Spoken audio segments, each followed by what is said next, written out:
Écho de la trompette. La Bible déclare 1 Thessaloniciens chapitre 4 le verset 16. Car le Seigneur lui-même a un signal donné à la voix d'un archange et au son de la trompette de Dieu descendra du ciel. Écho de la trompette, c'est votre programme d'enseignement et de formation à la vie chrétienne. Écho de la trompette. Heureux le peuple qui connaît le son de la trompette. Il marche à ta clarté, ô Éternel. Heureux le peuple qui connaît le son de la trompette. Des clés pour une marche chrétienne victorieuse. Quand le peuple de Dieu connaît le son de la trompette de Dieu, c'est un peuple qui se sanctifie, c'est un peuple qui marche dans la sainteté, dans la pureté, dans la crainte de l'Éternel. Or, la crainte de l'Éternel, c'est la haine du mal. Le retour de Jésus-Christ est proche. La trompette sonne.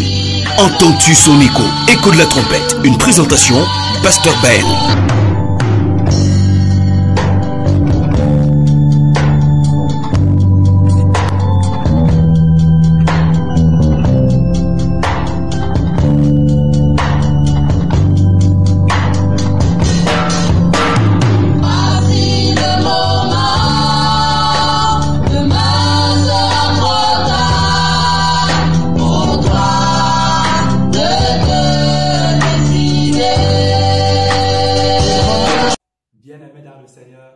Bonsoir et que la paix soit avec vous. Je suis votre serviteur, le pasteur Baël d'Écho de la trompette. Et comme j'aimerais le dire, la trompette de Dieu sonne, entends-tu son écho? Ok, nous avions dit en présentation de cette émission que la priorité est à nos abonnés.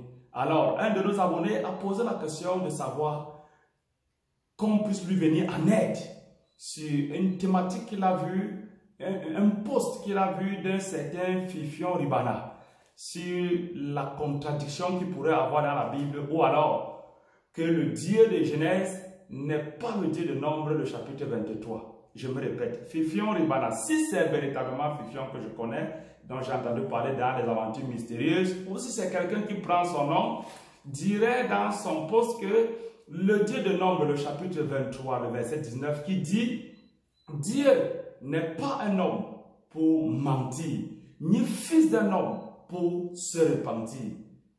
Ce qu'il dit, il accomplit. » Dans le livre de Genèse, le chapitre 1er, le verset 26, le même Dieu dit, parce qu'il dans Nombre 23, il dit, parce qu'il n'est pas un homme pour se repentir, il n'est pas un fils de l'homme pour mentir. Dans Genèse chapitre 1er, le verset 26, il dit, Dieu a créé l'homme à son image et à sa ressemblance.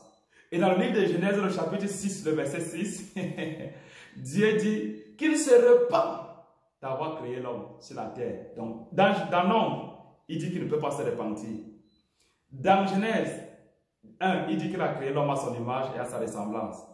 Et dans Genèse chapitre 6, il dit qu'il se repent. Donc, en conclusion, le Dieu de Nombre n'est pas le Dieu de Genèse. Parce que le Dieu de Genèse a créé l'homme comme lui. Et l'homme se repent. Donc, Dieu se repent. Or, dans Nombre, le Dieu de Genèse, le Dieu de Nombre ne se repent pas. Donc, ce n'est pas le même Dieu. Et notre abonné a demandé quelle est la position de la parole de Dieu en la matière. Et je crois par la grâce de Dieu, que ce soit lui, que ce soit une autre personne, vous serez éclairés ce soir pour ne plus jamais tomber dans de pareilles erreurs. Que le nom du Seigneur soit loué et béni. Amen. Comme j'aime toujours le dire, lorsqu'on vous cite un texte de l'Écriture, mettons le texte, dans son contexte. Et alors, ça dit quoi? Tu peux lire un peu en haut et un peu en bas. Et tu verras dans quel contexte. On nous disait à l'école qu'un mot n'a de valeur ou de sens que dans une phrase. Ça veut dire on met le mot dans sa phrase, dans le contexte, et on peut maintenant analyser pour bien comprendre et pouvoir comprendre ce que Dieu veut dire. Dans le livre de Nombre, le chapitre 23, je vais me proposer de relire ce texte, Nombre, le chapitre 23, le verset 19, il est écrit. C'est Balaam, pour relater d'abord le contexte. Balak, le roi Balak, apprend comment Israël a massacré tous ses ennemis en chemin. Et il connaît un prophète qu'on appelle Balaam. Balaam qui, n'est-ce pas, Balaam qui est, n'est-ce pas, je disais donc que Balak qui est le roi, qui a vu comment Israël a massacré le peuple, a eu plus peur, il allait voir le prophète qu'on appelle Balaam pour que Balaam vienne maudire Israël, que Balaam vienne maudire le peuple de Dieu. Alors c'est Balaam qui prononce son oracle. par le Saint-Esprit. Donc, il donne la parole de Dieu qui dit, Dieu n'est point un homme pour mentir, ni fils d'un homme pour se repentir. Donc, Dieu n'est pas un homme pour mentir. Il n'est pas fils d'un homme pour se repentir. Ce qu'il dit, ne le fera-t-il pas? Ce qu'il a déclaré, ne l'exécutera-t-il pas? C'est là. La personne n'a pas fini de lire le texte pour le mettre dans son contexte. Et il prend des conclusions.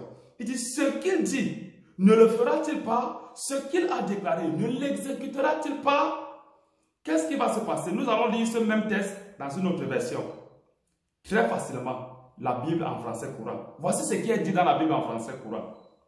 Et qui est la même, la tradition de cette Bible ne se contredit pas, mais ça explique de façon plus simple ce que Dieu veut dire. Le verset 19. Dieu n'est pas un homme pour mentir. La même chose. Il n'est pas un être humain pour changer d'opinion. Il n'affirme jamais rien sans tenir parole. Ce qu'il promet, il le réalise. Alléluia. Dieu n'affirme jamais rien sans tenir parole. Voilà ce que ça veut dire. C'est pourquoi Dieu ne peut pas mentir. Les hommes que nous sommes prennent des décisions sans tenir parole. Affirment des choses sans tenir parole. Alors ils sont des menteurs. C'est pas si on nous fait comprendre. Dans le livre second, il dit, ce qu'il dit, ne le fera-t-il pas? Les hommes disent des choses, ils ne font pas. Ils donnent des promesses, ils ne réalisent pas. Dieu n'est pas comme ça. Voilà ce que veut dire le mot se repentir. Dieu ne vient pas en arrière pour ne pas tenir parole. Repentir ici veut dire que Dieu n'est pas un homme pour ne pas tenir parole. Est-ce que vous comprenez? Tu comprends bien, vous comprenez bien. Ça ne veut pas dire repentir du dictionnaire. Parce que dans le dictionnaire, lorsque vous prenez Larousse, le dictionnaire Larousse dit, je vais citer, le repentir c'est regretter, le regret éprouvé pour une faute commise accompagnée d'une promesse de réparation. Je reprends. Le mot repentir dans la Larousse se définit de deux manières. Premièrement, regret éprouvé pour une faute commise accompagnée d'une promesse de réparation. Ça, c'est le premier niveau de repentance. Et c'est ça qui est connu généralement. Or, il y a un second niveau de repentance que celui-là ignore et qui concerne Dieu de repentir. Numéro 2. Correction apportée par un écrivain, virgule, un artiste à son œuvre, virgule, à son texte et en particulier par un peintre à son tableau en cours d'exécution. Ça veut dire que quelqu'un apporte, là on appelle le droit de repentir. Le droit de repentir c'est quoi? C'est la faculté pour l'auteur, soulignons bien le mot auteur et artiste. La faculté pour l'auteur d'une œuvre artistique ou littéraire qui a cédé son droit d'exploitation de le reprendre en indemnisant le cessionnaire. Ça veut dire quoi? La faculté pour l'auteur d'une œuvre artistique ou littéraire qui a cédé son droit d'exploitation de le reprendre. La Bible dit dans le livre des Cantiques, au chapitre 7, le premier et le deuxième verset, que Dieu est le premier artiste. C'est lui l'auteur, le droit d'auteur. Dans la création, il est le premier artiste. Dieu est celui qui a tout créé. En tant qu'auteur, il peut te donner une portion de sa création. Lorsque tu l'exploites mal, il reprend. C'est ça qu'on appelle repentir. Repentir ne veut pas dire ici que Dieu a péché et il demande pardon. Voilà donc où il commet l'erreur. Il a repenti où je demande, j'ai péché, j'ai commis quelque chose de mal. Je me repens, ça veut dire je regrette, je demande pardon dans l'intention de corriger ce que j'ai fait et ne plus recommencer. Mais là, il est question, dans le livre de Nombre, ce n'est pas de se repentir qu'il est question. Dans le se repentir ici veut dire ne pas tenir parole. Quand Dieu dit quelque chose, il tient parole. Or, l'homme dit, l'homme ne tient pas parole. Je ne sais pas si vous comprenez déjà un peu la nuance. Ça n'a rien à voir avec le repentir de Genèse au chapitre 6, le verset 6. Le repentir de Genèse chapitre 6, le verset 6 veut dire regret. Dieu regrette. On ne regrette pas forcément parce qu'on a fait quelque chose de très mauvais. Non. Par exemple, vous pouvez donner un décret ou un arrêté peut donner mandat à quelqu'un de faire quelque chose. Et dans cette chose-là, il commet des gaffes. Il détourne des deniers publics. Qu'est-ce qu'on fait? On lui retire l'arrêté ou le décret. Amen. Ça ne veut pas dire que, n'est-ce pas, le concerné a mal fait. Le décret n'était pas mauvais. Nommer quelqu'un à un poste n'est pas mauvais. Mais lorsque la personne ne fait pas ce qu'on lui a demandé de faire, alors on peut se repentir. Le président de la République peut se repentir. Ça veut dire retirer le décret, retirer le pouvoir ou la portion de son pouvoir qu'il a donné à cette personne d'exécuter cette charge parce que cette personne a commis des gaffes. Cette personne peut même être traduite en justice et condamnée. Amen. Voilà ce qui arrive donc à Dieu. Dieu a créé l'homme à son image et à sa ressemblance. Dieu a mis l'homme pour que l'homme domine l'homme. L'homme a perdu cette nature par le péché. Le salaire du péché, c'est la mort. C'est pourquoi, dans le livre de Pierre, la Bible dit que nous devons être participants de la nature divine. Nous devons entrer dans cette nature parce que nous l'avons perdue. Dans Genèse, donc, Dieu regrette d'avoir créé l'homme. Le mot repentir veut dire regretter et non pas confesser son péché. Donc, il n'y a aucune contradiction dans les textes de l'Écriture. C'est la personne qui est ignorante. Et malheureusement pour cette personne, vous voyez le poste qu'elle a fait en bas. Elle montre comment un homme est en train d'exercer un acte de violence, vouloir poignarder ou couper quelqu'un à cause de sa foi chrétienne. Et cette personne s'en réjouit. Vous connaissez mes frères, Fifion Ribana, dans des aventures mystérieuses, occupe un mauvais poste. C'est un sorcier. C'est la sorcellerie. Un sorcier ne peut que mal comprendre les textes de l'Écriture. Si c'est lui ou c'est quelqu'un qui prend, n'est-ce pas, cette appellation pour s'identifier à ce sorcier-là. Comment un sorcier peut dire quoi de bon de l'Écriture? Un sorcier ne peut rien dire de bon de l'Écriture.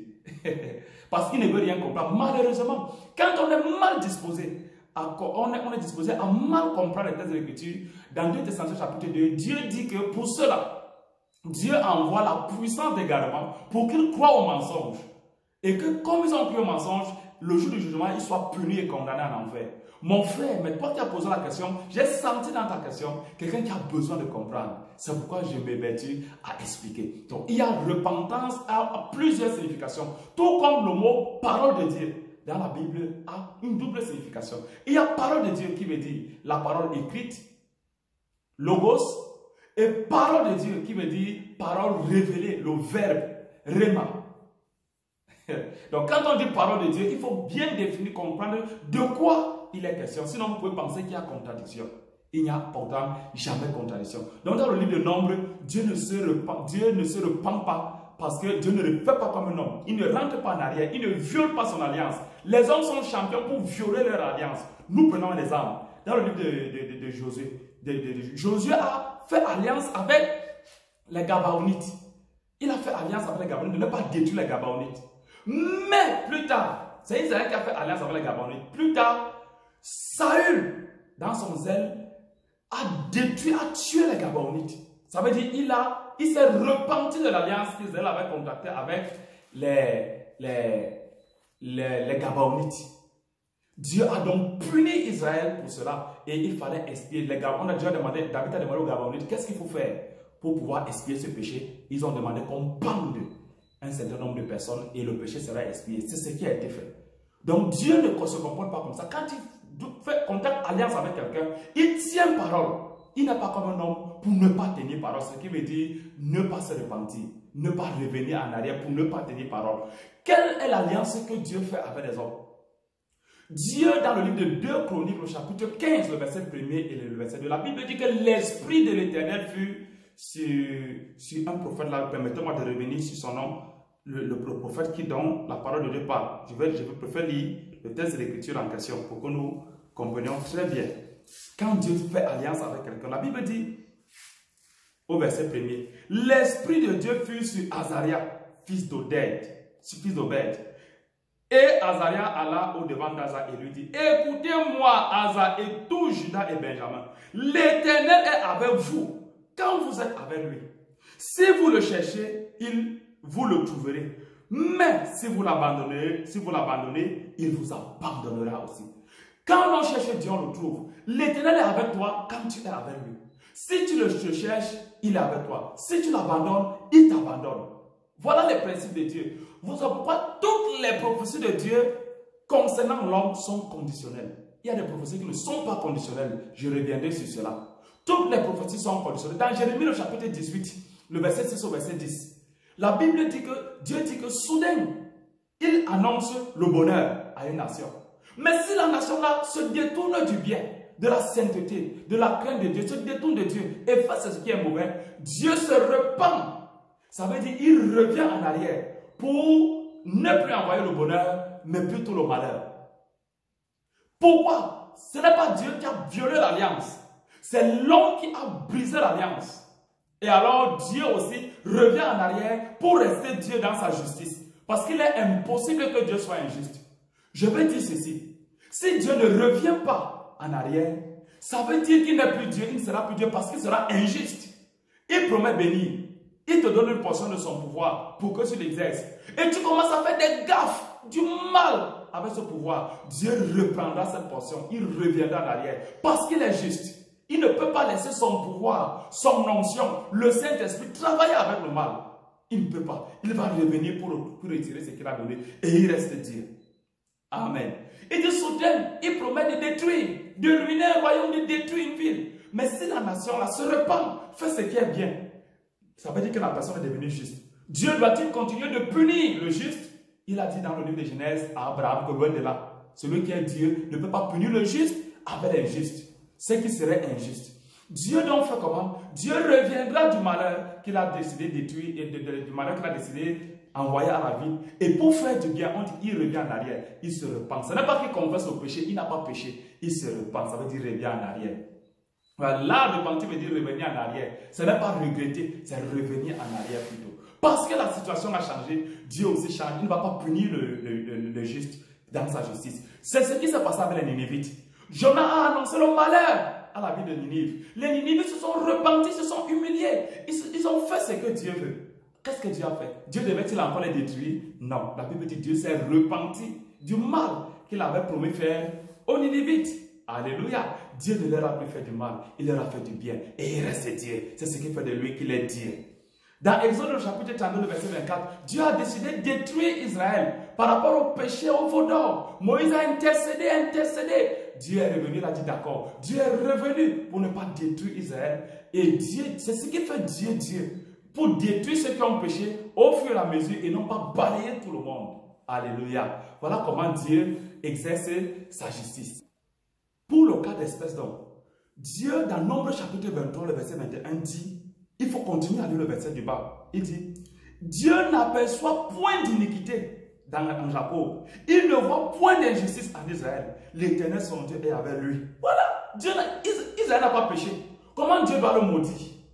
Dieu n'est pas comme ça. Il n'est pas un homme pour mentir, ni fils d'un homme pour ne pas tenir parole, pour se repentir. Dieu ne peut pas faire comme ça. Il n'y a pas de péché. L'Éternel est avec lui. La Bible dit au verset 22, au verset 23, l'enchantement, la sorcellerie ne peut rien contre Jacob, ni la divination contre Israël. Autant marqué sera dit, ainsi de suite. Tant qu'un enfant de Dieu demeure avec Dieu, aucun sorcier ne peut le manger. Aucun malheur ne peut l'arriver. La Bible dit même que quand le malheur pourrait le toucher, le malheur atteint souvent le juste. Mais l'Éternel en délivre toujours parce que Dieu tient parole. Dieu n'est pas comme un homme. Israël n'a pas péché. Dieu ne peut pas le maudire. Voilà ce que ça veut dire. Or, dans la suite, en bas, et la Bible le confirme, que Balaam a donné un mauvais conseil, a demandé à Balak d'envoyer le péché dans le camp d'Israël. Et lorsque Israël a péché, le malheur est venu. On les a plutôt atteints. Vous voyez, Dieu s'est repenti du bien qu'il avait promis faire à Israël en le sécurisant tant qu'il est avec Dieu. Et quand donc Israël a péché, Dieu s'est retiré d'Israël, le malheur est arrivé. Le malheur est arrivé à Israël. Voilà comment ça se passe. Donc Dieu ne se repent pas. Ça veut dire il est impossible que Dieu mente. Il est impossible qu'il ne tienne pas parole. Lorsqu'il a fait une alliance, il tient parole. Lorsque tu quittes de l'alliance, Dieu quitte aussi. Parce que quand tu as péché, il va te punir. La Bible dit dans le livre de Romains de considérer la bonté et la sévérité de Dieu. Bonté avec celui qui tient ferme, sévérité avec celui qui est tombé. Et dans 2 Timothée, le chapitre 2, la partie verset 11, l'apôtre Paul dit que si nous sommes avec Dieu, Dieu est avec nous. Si nous le régnons, il nous régnera aussi. Voilà l'alliance de Dieu. Il ne faut pas confondre. Quand Dieu dit dans le livre de Romains que Dieu ne se repent pas de ses dons et de son appel, ça veut simplement dire quoi? Il y a des prophéties, frères. Toutes les prophéties qui concernent l'homme, qui me concernent avec Dieu, sont conditionnelles. Dieu a par exemple établi Saül roi. Après Dieu s'est repenti d'avoir établi Saül roi parce que Saül a péché contre Dieu. Ça veut dire que Dieu a regretté. Et les prophéties eschatologiques et messianiques ne sont pas conditionnelles. C'est des prophéties qui relèvent de la souveraineté de Dieu en tant que Dieu. Que l'on pêche ou ne pêche pas, ça va seulement s'accomplir. Par exemple, Dieu a promis qu'il y aura une fin du monde. Que l'on pêche ou que l'on ne pêche pas, il y aura seulement une fin du monde. Le Seigneur avait promis que le Seigneur Jésus viendra. Que l'on pêche ou qu'on ne pêche pas, le Seigneur Jésus est venu. Il a encore promis que le Seigneur reviendra. Que tout le monde se répande ou pas, le Seigneur reviendra seulement. Ça s'est arrêté comme ça dans la souveraineté de Dieu. Et le plan prophétique de Dieu a commencé par Abraham. Abraham, Isaac, Jacob, Jacob qui est Israël. Dieu ne va jamais se repentir de ce plan-là. La Bible dit que portez les regards sur votre père, Abraham. Car moi, Dieu, je l'ai appelé lui seul. Alléluia. Dieu ne va jamais se repentir d'avoir appelé Abraham. Parce que ça relève de la souveraineté de Dieu dans le plan messianique. Abraham qui est le père de Christ. Isaac qui représentait Christ dans le livre des Galates. Comme nous pouvons lire. Isaac qui est l'enfant de la promesse, qui est Christ. Alléluia. C'est pourquoi ceux qui croient sont bénis avec Abraham. Mais Abraham a commis une bêtise. Il allait prendre Agar et donner Ismaël. Abraham a subi les conséquences. Jusqu'aujourd'hui d'ailleurs, il en souffre en tant qu'Abraham. Mais le plan prophétique de Dieu reste parce que c'est une prophétie messianique et eschatologique. Dieu ne se repent pas des prophéties messianiques et eschatologiques. Jamais, parce que c'est souverain. C'est donc là où il ne se repent pas des dons de son appel. Un faux prophète est allé coucher avec une sœur. Il a manifesté un faux amour, il a payé le billet de l'avion de la sœur, il payait sa scolarité, il a loué la chambre et il est venu coucher avec elle. Et après avoir couché avec elle, il continue à faire les miracles. La sœur lui pose la question, mais comment? Elle pensait que le miracle va diminuer. Il dit que non, lui c'est son alliance. L'alliance, quand Samson avait son alliance avec Dieu, c'était les cheveux. Il pouvait pécher comment son alliance était là. Mais quand l'alliance a été brisée, c'est là où il a été vulnérable. Lui, il a son alliance avec Dieu. Même s'il pêche comment, ça ne gêne pas. Mais son alliance, s'il pêche, s'il viole son alliance, c'est là où il ne va plus faire les miracles. Faux! J'ai pensé ça c'est un mensonge. Ça, c'est des bandits. C'est des méchants. Des gens qui nous gardent l'évangile. L'alliance que Dieu a tissée avec nous, l'église, c'est dans la sainteté.